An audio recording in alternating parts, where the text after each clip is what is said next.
小马克思终于尝到了亲美的苦果，中国失控3个岛礁后，菲律宾连最坏的打算都不敢做。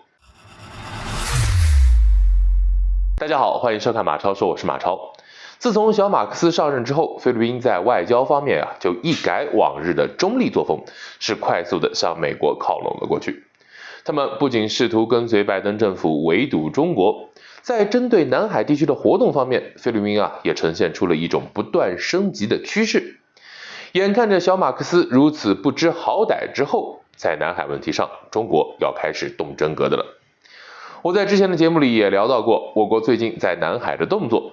随着3座灯塔浮标被放置在南海的南沙群岛，这也意味着小马克思在尝到亲美苦果的同时，中国在民事领域也相继失控了火爱礁、南薰礁以及牛轭礁这3座岛礁。随着中菲两国投掷的浮标区域出现一定的重叠之后外界有不少的观点认为，此次对抗将为新一轮的南海争端是埋下隐患。有这种担忧的情绪出现倒也很正常，毕竟菲律宾在南海问题上对我们的挑衅行为是一直没有断过的。不过呢，就当前中菲两国的实力对比而言这种担忧就有些过于高看他们了。事实证明，他们是连最坏的打算都不敢做的。近日菲律宾国家安全顾问在出席海军活动时就表示，菲律宾相关部门将监控中国的浮标部署，但是会避免与对方发生冲突。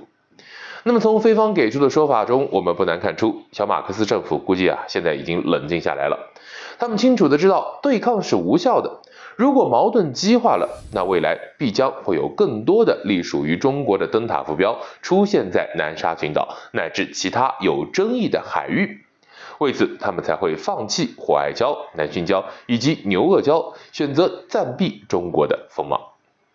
但是不可否认的是，菲律宾政府对于南海地区的觊觎并不会就此打消。